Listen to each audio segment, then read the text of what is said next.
رات کے بوجھل پہر تھے۔ ہوا میں عجیب سی نمی اور سردی تھی۔ سنسان گلی میں ایک عورت تیز قدموں سے چل رہی تھی۔ اس کے سنہری بال کندھوں پر بکھرے ہوئے، ہلکی خوشبو کی لہر اس کے ساتھ ساتھ تھی۔ یہ ارم تھی، ایک مشہور مصورہ جو اپنے فن کے لیے انوکھے مناظر ڈھونڈتی پھرتی تھی۔ اچانک اس کی نظریں گلی کے آخری سرے پر پڑیں، جہاں ایک پرانا مکان نیم تاریکی میں ڈوبا کھڑا تھا۔ وہ مکان دیکھنے میں عام سا تھا، مگر اس کی کھڑکیوں سے جیسے کوئی پرانی صدی جھانک رہی ہو۔ دل میں انجانا سا کھچاؤ پیدا ہوا۔ ارم سوچنے لگی، یہ مکان تو جیسے مجھے بلا رہا ہے۔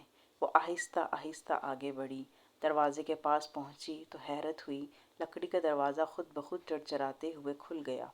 اندر اندھیرا، بوسیدہ دیواریں اور راہداری میں پھیلا ہوا سکوت۔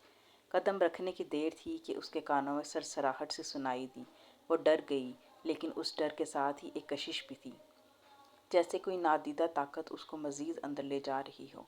کمرے میں داخل ہو کر اس نے دیکھا کہ دیوار کے ساتھ ایک بڑا سا آئینہ رکھا ہے۔ آئینہ دھول سے بھرا ہوا، مگر اس میں عجیب سا جادو تھا۔ ارم آگے بڑھی اور گرد صاف کرنے لگی۔ جیسے ہی اس نے آئینے پر ہاتھ پھیرا، ایک لمحے کو اس کا عکس ابھرا، لیکن اگلے ہی پل اس کے ساتھ ایک اور عکس بھی ظاہر ہوا۔ وہ ایک مرد تھا، قد آور، گہری آنکھوں والا، پراسرار مسکراہٹ لبوں پر۔ اس کا عکس وہاں تھا، مگر حقیقت میں کمرے میں کوئی نہ تھا۔ ارم کی سانسیں اٹک گئیں۔ عکس نے دھیرے سے کہا، تم حسن کے پیچھے بھاگتی ہو ارم، مگر حسن فنا ہے۔ کیا تم نے کبھی سوچا ہے کہ اس دنیا کی چمک کے بعد انجام کیا ہے؟ ارم نے کانپتے لہجے میں کہا، تم کون ہو؟ آئینے کے عکس نے گہری مسکراہٹ کے ساتھ جواب دیا، میں وہ ہوں جسے لوگ نظر انداز کرتے ہیں، حقیقت، وقت کا قیدی۔ اچانک ارم نے دیکھا کہ اس کے سامنے ایک اور منظر بننے لگا ہے۔ آئینے کے اندر ایک جنازہ نظر آیا۔ لوگ رو رہے تھے، قبر کھودی جا رہی تھی، اور اس جنازے میں لپٹی لاش وہ خود تھی۔ ارم کے قدم لڑکھڑا گئے۔ اس نے آئینے پر ہاتھ مارا، مگر منظر نہ ٹوٹا۔ اب وہ مرد آواز میں کچھ اور سختی لے آیا، یہ سب دنیاوی کھیل ختم ہو جائیں گے، شہرت، دولت، حسن، محبت سب دھول بن جائیں گے، باقی صرف عمل رہ جائے گا۔ ارم کے وجود پر کپ کپی طاری ہو گئی۔ اس کی آنکھوں سے بے اختیار آنسو بہنے لگے۔ وہ چیخنے لگی، نہیں نہیں، یہ سب سچ نہیں ہو سکتا۔ اسی لمحے آئینے میں وہ مرد مدھم ہوتا گیا اور صرف ایک جملہ گونجا، اس دن کو یاد رکھو جب تمہیں اس دن دنیا سے بلایا جائے گا۔ تمہارے ساتھ صرف تمہارے اعمال ہوں گے، نہ تمہاری تصویریں، نہ تمہاری شہرت۔ ارم نے بھاگنے کی کوشش کی، اس کے قدموں میں جیسے زنجیریں تھیں، مگر آخرکار وہ دروازے سے باہر نکل گئی۔ گلی میں آ کر پیچھے دیکھا تو مکان غائب تھا، نہ دروازہ، نہ کھڑکیاں، نہ آئینہ، جیسے کبھی وہاں کچھ تھا ہی نہیں۔ اگلی صبح سورج کی کرنیں کمرے میں داخل ہوئیں۔ ارم نے آئینے کے خواب نما منظر کو یاد کیا۔ وہ لمحے اس کے دل پر ایسے ثبت ہو گئے جیسے کسی نے پتھر پر نقش کر دیے ہوں۔